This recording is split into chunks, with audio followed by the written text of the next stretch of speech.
Hey, thanks for checking this video out. This lesson is a part of my Bodom Licks Pack. The pack includes 35 lesson videos just like this one, teaching you how to play classic Bodom riffs, licks, and leads. It also includes tabs, guitar pros, backing tracks, and everything you'll need to play just like Bodom. So check that out in the description below and enjoy this free lesson video.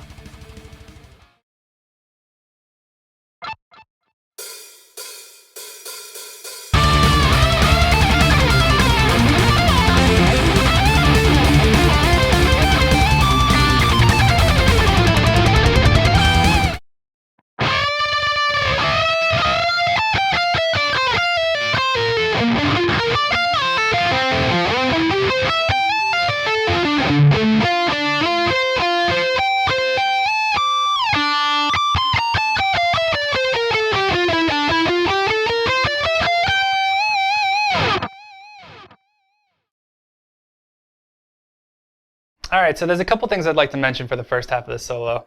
And the first thing I want to talk about is this descending part into the sweeps.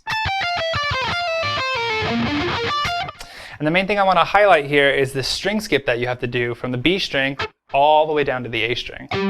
And you're skipping 2 whole strings here, and that's really, really difficult if you're doing this at high speeds and you're alternate picking the entire first part of the lick.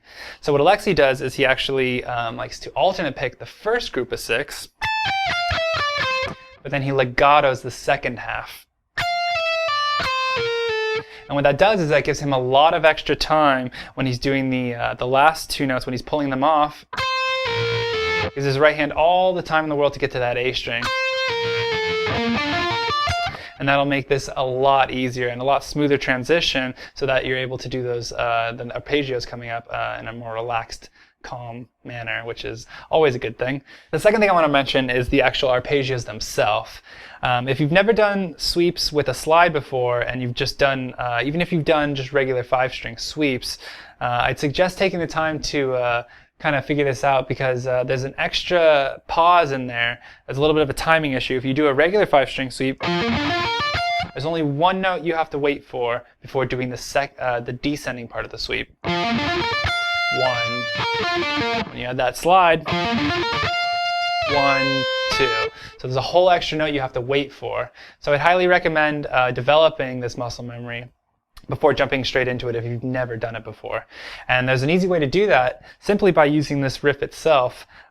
Basically what I do is I break this lick up and only do a little, like a half of it, and I loop it over and over again like this.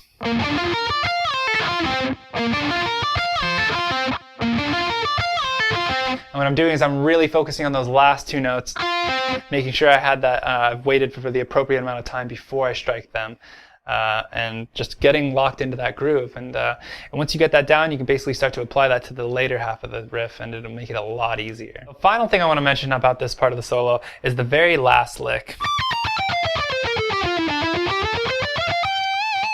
And the thing I want to point out here is that I'm really utilizing those accents I talked about in prior lessons. If this is your first time watching on YouTube, what an accent is, it's basically an emphasis of a certain note. And I apply an emphasis by striking it with a little bit more aggression. And what this really helps with is timing and really getting yourself locked into that groove. So I want to show you where these accent points are. Basically, it's in a group of 6, and every time I say the number 1, that's when I'm doing an accent. So it'll be 1, 2, 3, 4, 5, 6, 1, 2, 3, 4, 5, 6. So just like this. 1, 2, 3, 4, 5, 6, 1, 2, 3, 4, 5, 6, 1, 2, 3, 4, 5, 6, 1, 2, 3, 4, 5, 6, 1. So when it comes time to playing this lick at full speed, it's a lot easier if you're just focusing on those few accent points as opposed to thinking about every single note one by one. It'll make it a lot easier to stay in time for the duration of the run if you think about just those points. And this is something I apply to all my alternate picking licks. I learned this from Paul Gilbert a long time ago, and it's helped me with a lot of my playing. So try it yourself and see if it helps you out as well, and it'll not only help you out with this lick, but with all your playing in general. So give that a shot.